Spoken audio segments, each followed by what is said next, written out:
വലിയൊരു പകർച്ചപ്പനിക്ക് ശേഷം എല്ലാവർക്കും ഭയങ്കരമായിട്ടുള്ളൊരു കൊതി മന്തി കഴിക്കാൻ വേണ്ടിയിട്ട് കേട്ടോ. പോവല്ലേ എന്ന് ചോദിച്ചതേ ഓർമ്മയുള്ളൂ. അപ്പോഴേക്കും മക്കളെല്ലാവരും സെറ്റായിട്ടുണ്ട്. അങ്ങനെ എല്ലാവരും കൂടെ പെറുക്കി നമ്മൾ രാത്രിയാണ് കേട്ടോ പോണത്.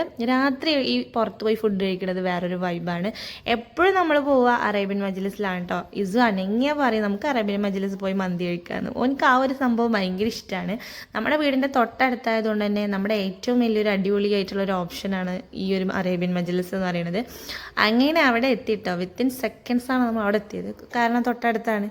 എപ്പോൾ വരുമ്പോഴും ഇവിടെ ഭയങ്കര തിരക്കായിരിക്കും കേട്ടോ. പക്ഷേ ഇന്നില്ലേ വലിയ തിരക്കൊന്നുമില്ല. സംഭവം എന്താണെന്ന് അറിയില്ല. എന്തായാലും നമുക്കിങ്ങനെ തിരക്കില്ലാത്തൊരു അറ്റ്മോസ്ഫിയറാണ് നല്ലത്. കാരണം ഹൈസൂൻ അതായിരിക്കും കേട്ടോ കുറച്ചും കൂടെ കംഫർട്ടായിരിക്കും. അങ്ങനെ ഞങ്ങൾക്കൊരു കുട്ടി ചെയറൊക്കെ കിട്ടിയിട്ടുണ്ട് കിഡ്സിൻ്റെ. അങ്ങനെ ഓനയിൽ ഇരുത്തിയിട്ടുണ്ട് കേട്ടോ. ആ ഇരിക്കണ ഇരിപ്പൊന്നും അല്ല, കുറച്ച് കഴിഞ്ഞാൽ എൻ്റെ മേത്ത് കയറും. എനിക്ക് എൻ്റെ അടുത്ത് ഇരുന്നാലേ സമാധാനമാവുള്ളൂ.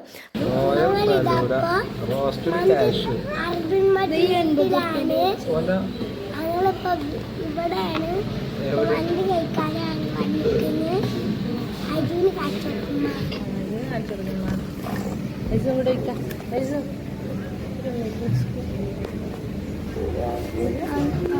അങ്ങനെ ഫുഡൊക്കെ ഓർഡർ ചെയ്തിട്ട് അത് വരാൻ വേണ്ടിയിട്ട് ഇങ്ങനെ കാത്തിരിക്കുക കേട്ടോ. നല്ല വിശപ്പുണ്ടായിരുന്നു. അതുകൊണ്ട് തന്നെ കാത്തിരിക്കുക എന്നുള്ളത് എനിക്ക് ഭയങ്കര ഒരു കഷ്ടപ്പാടായിട്ട് തോന്നി. അങ്ങനെ അവിടെ ഇരുന്ന മെനു കാർഡൊക്കെ വായിച്ച് ഞങ്ങൾ സമയം കളഞ്ഞു. അത് കഴിഞ്ഞപ്പോൾ ഒരു സമാധാനത്തിനാണെന്ന് തോന്നുന്നു ആദ്യം കുറച്ച് ഗ്ലാസ്സും കുറച്ച് പ്ലേറ്റൊക്കെ കൊടുന്നു.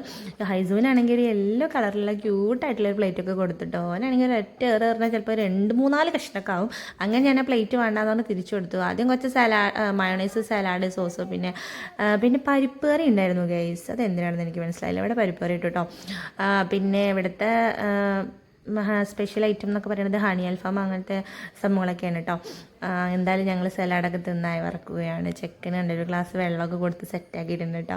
എന്താ വരാത്തെന്നൊക്കെ ചോദിക്കുന്നുണ്ട്. ഇവർക്കൊന്നും തീരെ ക്ഷമല്ല കേട്ടോ. ഞാൻ അതിൻ്റെ പരിപ്പ് കറി എടുത്ത് ടേസ്റ്റ് ചെയ്തിട്ടുണ്ടായിരുന്നു. നല്ല ടേസ്റ്റുള്ള പരിപ്പ് കറി കേട്ടോ. നമ്മുടെ സാധാ ചോറിൻ്റെ കൂടെയൊക്കെ കഴിക്കാൻ പറ്റിയൊരു അടിപൊളി സംഭവം. അങ്ങനെ നമ്മുടെ ഡിഷ് എത്തിയിട്ടുണ്ട്. എനിക്കെപ്പോഴും മന്തിയുടെ കൂടെ മന്തിയിലെ ആ പീസ് ഉണ്ടല്ലോ അത് ഭയങ്കര ഇഷ്ടമാണ് കേട്ടോ. ആർക്കൊക്കെ അത് ഇഷ്ടമുണ്ടെന്ന് എനിക്കറിയില്ല. എന്തായാലും ഞാനിപ്രാവശ്യം പെരി പെരി അൽഫാമാണ് പറഞ്ഞത്. അതിൻ്റെ കൂടെ ഒരു കുബൂസും വന്നിട്ടുണ്ട്.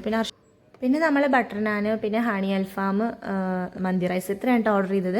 മക്കൾക്കൊക്കെ ഹണി അൽഫാം ഭയങ്കര ഇഷ്ടമാണ്. ചെറിയൊരു മധുരം ഒക്കെ ഉണ്ടാവുമല്ലോ. ഹൈസൂന് ഇതൊന്നും കൊടുക്കാൻ പറ്റില്ല കേട്ടോ. എനിക്ക് ഫുഡൊക്കെ കൊടുത്തിട്ടാണ് വീട്ടിൽ നിന്ന് കൊണ്ടുവന്നത്. അല്ലെങ്കിൽ കടയിൽ വന്നും കച്ചറ ഉണ്ടാക്കും. പിന്നെ നമുക്ക് കഴിക്കാനൊന്നും പറ്റില്ല. ആകെ മൊത്തത്തിൽ കൊളാവും. അങ്ങനെ നമ്മൾ ലാവിഷായിട്ട് എൻജോയ് ചെയ്തു. വയറ് നിറച്ച് സമാധാനത്തോടെ ഇപ്രാവശ്യം ഇരുന്ന് കഴിച്ചു കേട്ടോ.